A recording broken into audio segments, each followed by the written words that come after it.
Hello and welcome to the Art of Being Human.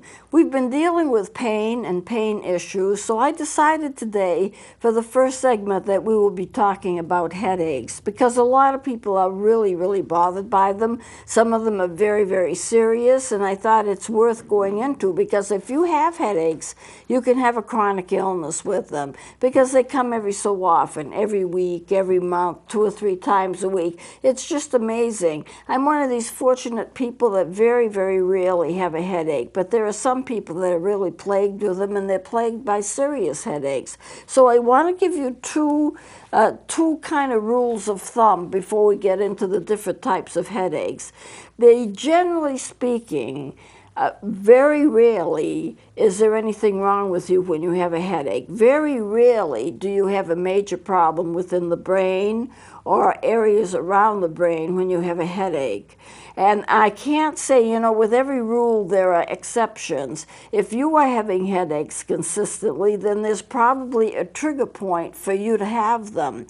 That you are having them on a regular basis, then you need to have them checked out because there's an exception to every rule. So when I say as a general rule, I'm talking about the general populace. The general populace, when they have headaches, there's usually nothing really wrong. There's different trigger points that they have that cause them to have headaches. There will be various trigger points for you to have them, but rarely is there a life-threatening illness. Now, the exceptions would be if you had a head injury, or if you had a brain tumor, and all of that. But for the most part, for most people, when they get a headache, it is whatever response they're having to a stressor, and it's not bad. It's not a life-threatening situation.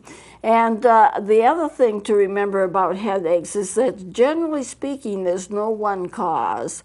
I can't say if you have cluster headaches or if you have migraine headaches. I can't say, well, in every case, this is the issue, because it's different. For all kinds of people, it's all different. There's no one main cause of headaches. They come from various causes. You might be allergic to chocolate. That might give you a migraine. Somebody else, it could be a completely different reason. They may be reacting to stress. So it's very difficult to ascertain why a person has a headache. And if you have them on a regular basis, then why are you having them on a regular basis? It needs to be checked out just in case you're the one person who's the exception to the rule. I know of a girl who had headaches. She was not prone to them, and she got a terrible headache at work, and she went home, and in 3 days she died. She died because her headache was due to an aneurysm, and it's very difficult to diagnose an aneurysm. You don't see them. And if the person knows, if a doctor knows you have an aneurysm, they're going to try to repair it or remove it. But she had an aneurysm and nobody knew about it. She didn't know about it, and it burst. And when it burst, of course, it killed her. So she was one of these unusual exceptions. So remember, headaches are usually not life-threatening, and usually there's no one cause for them. Although in a specific instance, there might be. If you're having them regularly, you may have a specific reason why they repeat for you. But as a general rule, when you're talking about the general population, there's no one cause, and it's usually very rare that it's something seriously wrong. So for that, that's kind of an encouraging word. Well, I want to talk to you about the story of a girl who got migraines, and she started them at about 12 years old.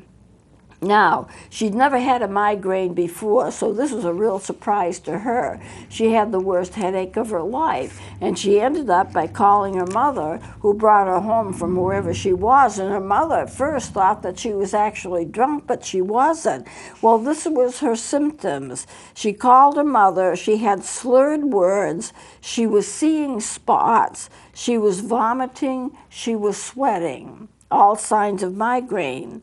And then she felt dizzy, and as she described it, woozy, which is like dizziness. Her hands were tingling. She couldn't talk right. She had distorted vision. If she looked at a clock, she only saw one half of the clock. That happens in stroke patients too sometimes, but this was due to the migraine, not stroke. She had stabbing pains. It was hard for her to stand. It was hard for her to speak, and she never knew when they were coming. So at the age of 12, she started this. Those are horrendous symptoms. They're terrible symptoms.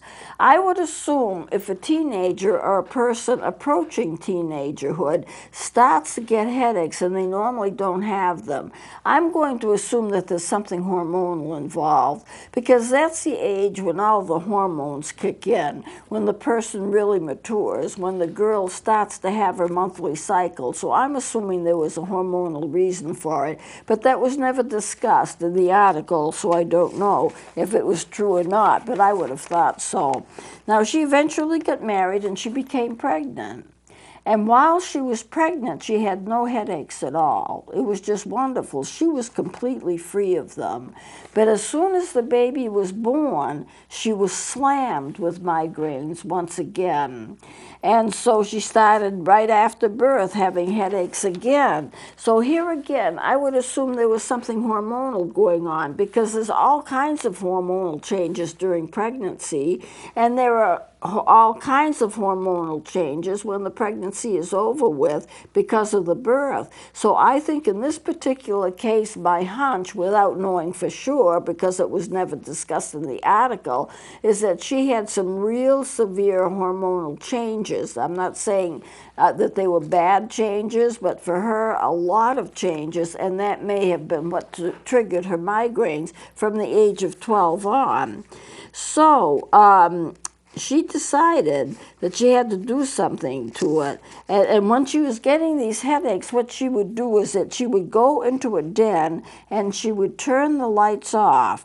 And then she decided to try something, and it really helped her. She decided to talk to the headache. Now, this sounds unusual, but for her it worked. She talked to the headache, and she started saying things like, "You will go away. You're not going to interfere with my schedule today. I've got a lot of things to do. You're not going to bother with me. You're going to go away, and I'm not going to be bothered by you." And she kept repeating those words over and over and over again. "You're going away. You're not going to bother me. I'm busy. I don't have time for a headache. You're going to go away." And it was repetitive. She repeated that over and over again, and it was amazing that it worked. The headache started going away. And every time she started having a headache, she would go into her den, close everything off, shut the lights off, and start talking to the headache and saying the same thing over and over again. And she still had the headache, but it was much, much less. There was no vomiting like you can get in a migraine. There was no searing pain that you can get with a migraine. So she cut down. It wasn't like the headache was completely stopped, but it was so much less that she could function like a normal person. She had a little blurry vision. It never went beyond that. And eventually it just went away. So that's how she treated her own headache.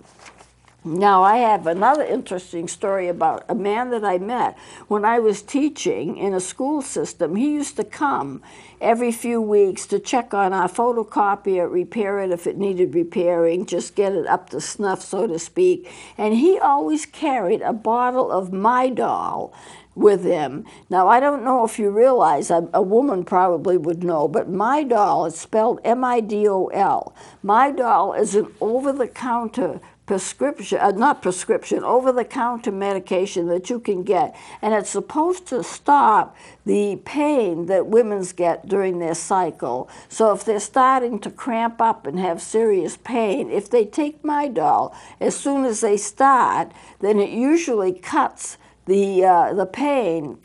For some women, they have a lot of success with it, and they have it with them most of the time. As soon as they start their monthly cycle and they start cramping up, they immediately take the Midol, and it cuts a lot of the pain out. Now, I don't know exactly how it does it, But this man, he had migraines, and they were serious migraines, and he had to take something, and he was desperate. He didn't know what else to take, so he went to the medicine cabinet in the bathroom, and there was his wife's Midol.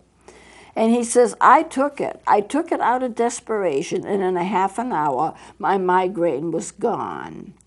So it worked for him. So he kept a bottle of Midol with him at all times. And if he started to have a migraine headache, he would take the Midol. A half an hour, the headache is gone. So you see, there are some things that you use that you can fiddle around with, and what works for you is what works for you. Now, getting to the information about headaches, they're the most common type of pain. A lot of people have headaches. But it's only rare, as I said before, that's a sign of a serious disorder, and there's no one single cause usually. So the pain comes from outside of the brain. You have to realize that the brain by itself has no pain receptors. You could stick a knife through your brain would never register pain.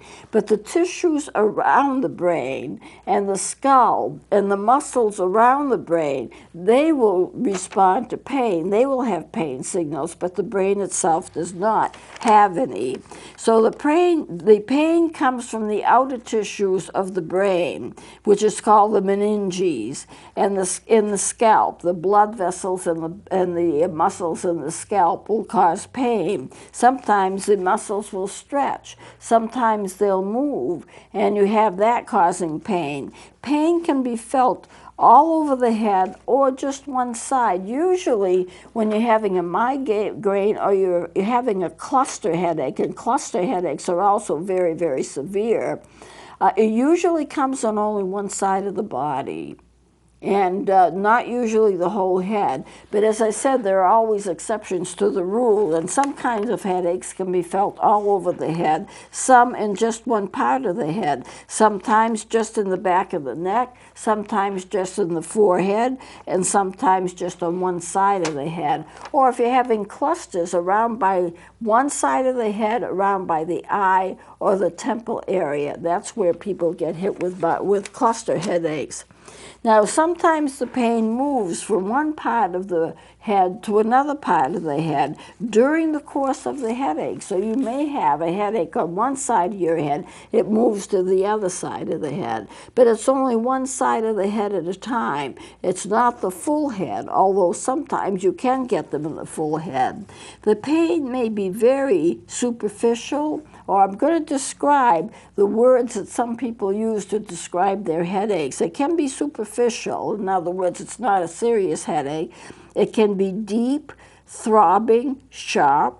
People can also have nausea, vomiting, and visual disturbances. I told you about the 12-year-old. She could look at a clock and only see half of it. But you can get an aura, where you see colors and forms and so forth. There is a relationship between migraine headaches and seizures.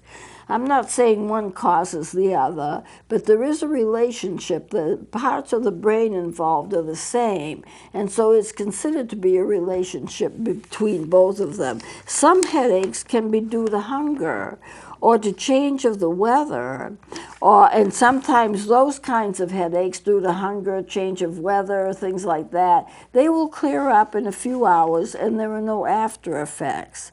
You can also get tension headaches, which is a tightening of the face muscles and the muscles around your neck and your scalp.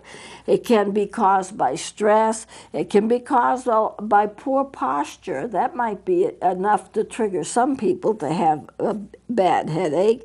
It can last for a few days or a few weeks. Now, this seems very like, you know, a little of this, a little of that, and that's because there's no one single cause. So for some people, eating certain foods will do it. For other people, stress will do it. For other people, if you have stress around your neck, or you pulled a muscle, or if you have sinus problems, that's a cause of it among a lot of people, because it's right in the sinus cavity, so that the head is right part of that, really. And you can get bad headaches due to that. It can be for so many reasons. And so if you're a person that has headaches, you need to find out what your triggers are. what you can eat, what you can't eat. If you're too tired, if that's a cause, what about change in weather? Does that cause it? A lot of people have problems if the weather changes. A lot of people who have ear disorders and dizziness will find that if the weather changes and if there's wind or the pressure is going up and down because it's like before a storm, they will have problems. So there are relationships here, and you have to just kind of watch yourself and figure out for yourself, what is it with you? Because you may be different than anybody else. You may have headaches due to the fact that the pressure is going down, but you may be just one of a few that does that. So you need to find out the trigger points for yourself. Tension headaches is a tightening of the facial muscles and the neck and the scalp muscles. That can give bad headaches to some people. Stress can cause it.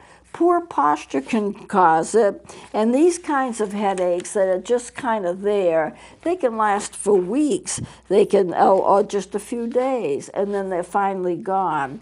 With a migraine, that can last for a day or so. Some people have migraines on a regular basis. They know when they're going to come, 3 days a week. I'm not talking about myself, but I've heard people say 3 days a week. You know, I get a migraine headache. I know when it's going to come, and that's it. So headaches are really awful. Now, let's look at the migraine headaches. Migraine headaches are very severe. They can be very incapacitating because you can't function as a normal person. You can have visual disturbances, you can have digestive disturbances, and you may not be able to see right, you may not be able to talk right, you may not be able to balance yourself right. It has a lot of effects on the body. It truly is a monster. If you have migraine headaches, you know what I'm talking about. I don't think I've ever had anything close to that, and I don't have headaches as a general rule anyway. But for people who have them, it is a terrible thing to go through. Then the cluster headaches are almost as bad. Cluster headaches, it gives you intense pain, usually behind an eye, or in the temple area. They may last for weeks. They may even last for months. You may be subject to repeated attacks of it. They come and they come and they come. But it's more common in men than it is in women. Women don't get them as much as men do. So the causes of headache, and it's going to seem like this is very general. I'm telling you this in a very general way. I'm giving you general information because there's a lot that's not specific about headaches.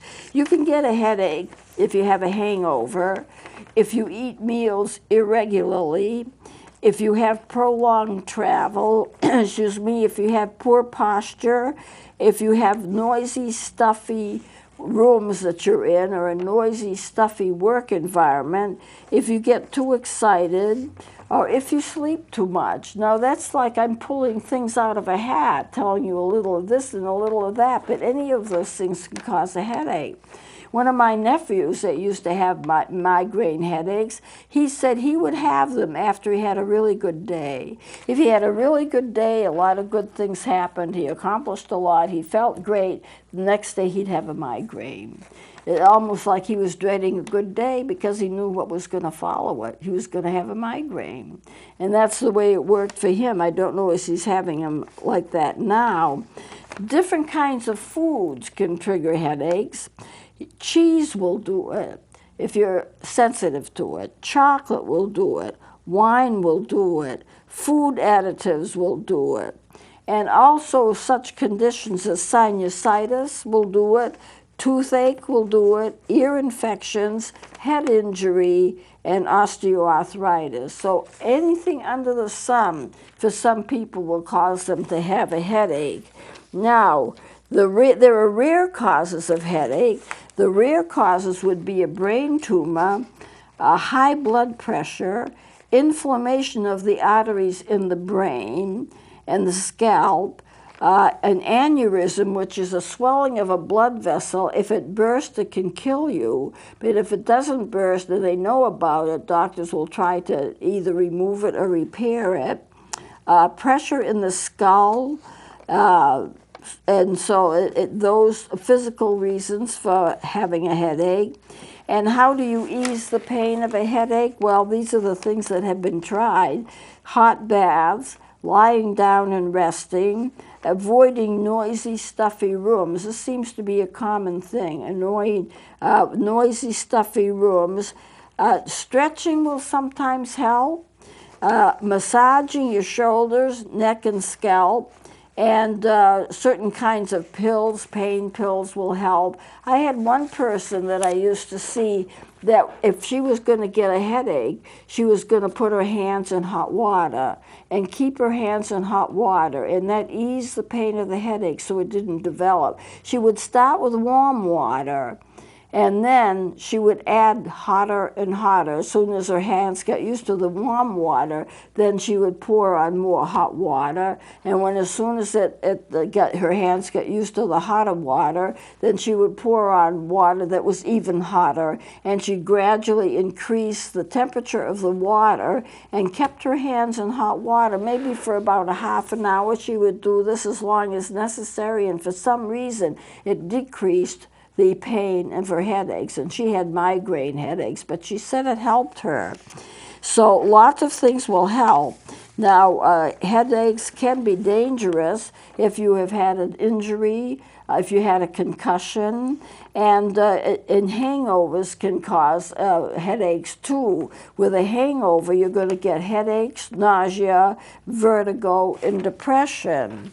So, injuries due to traffic accidents, sports injuries, I'm thinking about concussions, falls, assaults, accidents at work or at home, bullet wounds. All of those are serious causes of headaches and need to be treated.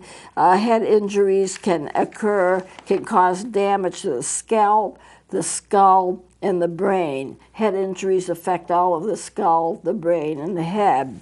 And a blow can shake the brain, bruise the brain. It actually rubs up against the skull in a concussion, and this can cause the brain itself is not going to give pain, but there's going to be pain in the area, and it kills brain cells.